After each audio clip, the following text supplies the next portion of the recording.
Inilah satu-satunya hari dalam sejarah manusia di mana lautan runtuh dari langit dan bumi memuntahkan air secara bersamaan untuk menyapu kesombongan.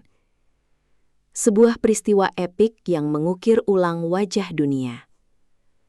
Saat awan hitam pekat berkumpul bagaikan pasukan raksasa, langit tidak hanya meneteskan hujan, melainkan menumpahkan samudra raya ke atas daratan. Bersamaan dengan itu, perut bumi terkoyak, memancarkan mata air yang mendidih dan menghancurkan segalanya. Tidak ada satupun tempat berlindung di muka bumi pada hari itu, kecuali sebuah bahtera kayu agung yang telah dipersiapkan selama puluhan tahun dalam ketaatan yang mutlak. Bencana terbesar bumi ini menjadi saksi bisu atas janji Tuhan yang tak pernah meleset. Jauh sebelum tetes air pertama jatuh, ketaatan itu telah diuji di tengah teriknya matahari gurun pasir yang gersang.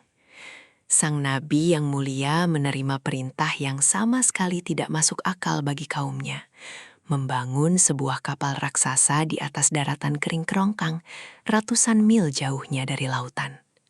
Setiap bilah kayu yang dipaku, setiap papan yang disusun, diiringi dengan cemoohan dan tawa merendahkan dari mereka yang berjalan melewatinya.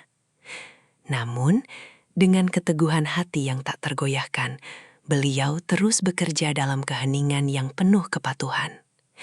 Tidak ada keraguan sedikit pun di dalam hatinya, karena ia tahu bahwa perintah penciptanya adalah kebenaran mutlak yang melampaui logika manusia yang sempit. Ketika waktu yang dijanjikan hampir tiba, sebuah keajaiban yang membungkam semua keraguan mulai terbentang. Dari ufuk timur hingga barat, dari lebatnya hutan hingga tandusnya padang pasir, barisan panjang hewan-hewan liar melangkah dengan penuh ketundukan. Mereka datang berpasang-pasangan, dipandu oleh insting ilahiyah menuju sang penyelamat. Gajah yang besar, singa yang buas, hingga serangga kecil sekalipun berbaris rapi tanpa ada yang saling mendahului atau memangsa. Sang nabi menyambut setiap pasangan makhluk ini dengan kasih sayang dan ketelitian yang luar biasa, memastikan tidak ada satupun spesies yang tertinggal untuk melanjutkan kehidupan di bumi yang baru nanti. Di dalam lambung kapal yang kokoh tersebut, tergambar jelas sebuah tatanan yang sangat sistematis dan terencana. Bahtera itu bukan sekedar perahu besar, melainkan mahakarya arsitektur penyelamatan yang terdiri dari 3 tingkat utama. Lapisan terbawah dihuni oleh hewan-hewan buas dan melata, tingkat kedua diperuntukkan bagi hewan ternak serta burung-burung, sedangkan tingkat teratas menjadi tempat bernaung bagi manusia yang beriman beserta seluruh perbekalan. Ketelitian sang nabi dalam menata setiap bilik, mengatur sirkulasi udara, dan memisahkan setiap jenis hewan, menunjukkan tingkat kecerdasan dan kepatuhan yang luar biasa. Tidak ada ruang untuk kesalahan, sebab bahtera ini adalah satu-satunya harapan bagi kelangsungan ekosistem dunia. Puncak dari segala penantian pun tiba, melalui sebuah tanda yang sangat spesifik dan tak terduga. Ketika air mulai memancar deras dari dalam tungku pembakaran, itulah saat di mana sang nabi mengetahui bahwa murka alam semesta akan segera dilepaskan. Tungku yang seharusnya menjadi pusat perapian dan kehangatan, kini berubah menjadi mata air pertama yang mengawali tenggelamnya dunia. Segera setelah tanda itu muncul, langit yang mulanya terang benderang mendadak berubah menjadi tirai hitam pekat yang menutupi seluruh cakrawala. Kepanikan mulai menjalar di hati mereka yang ingkar, sementara mereka yang beriman melangkah masuk ke dalam bahtera dengan hati yang bergetar namun penuh kepasrahan. Dan kemudian dunia pun tenggelam dalam amukan air yang tak berkesudahan. Bahtera kayu itu kini terombang-ambing di tengah samudra tanpa batas, menghadapi gelombang ombak yang tingginya menjulang menyamai gunung-gunung. Suara gemuruh air yang bertabrakan dengan angin topan menciptakan simfoni kehancuran yang sangat memekakan telinga.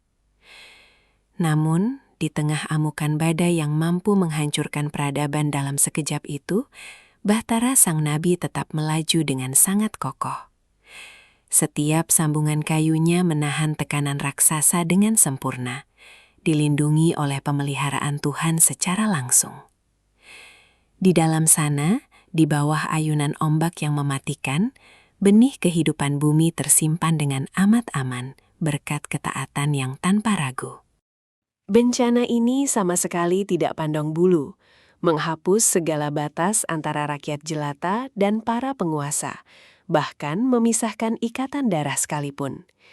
Di saat-saat terakhir sebelum daratan tertinggi tertelan lautan, tampak sisa-sisa kesombongan manusia yang berusaha mencari keselamatan di puncak-puncak gunung. Termasuk di antaranya adalah putra sang nabi sendiri, yang lebih mempercayai kekuatan langkah kakinya dibanding janji penciptanya. Puncak gunung tertinggi yang diyakini tak akan tersentuh air, pada akhirnya hanyut terbawa pusaran ombak yang tak kenal ampun. Itulah momen pedih di mana kasih sayang seorang ayah harus tunduk pada keadilan takdir, membuktikan bahwa keselamatan abadi hanyalah milik mereka yang berserah diri sepenuhnya. Setelah berminggu-minggu terkurung dalam kegelapan dan amukan samudra, langit akhirnya kehabisan air, dan bumi pun diperintahkan untuk menelan kembali tumpahannya. Awan badai perlahan menyingkir, digantikan oleh pancaran cahaya matahari yang menyapu daratan yang kini telah suci kembali. Bahtera keselamatan itu perlahan mendarat dan berlabuh dengan tenang di atas puncak Bukit Judi. Seekor burung merpati yang kembali membawa sepotong ranting zaitun menjadi saksi bisu bahwa kehidupan siap untuk dimulai kembali dari lembaran yang baru. Pintu bahtera raksasa itu pun terbuka, menandai akhir dari bencana terbesar bumi dan awal dari peradaban manusia yang baru, yang selamanya dibangun di atas fondasi ketaatan yang abadi dari sang nabi.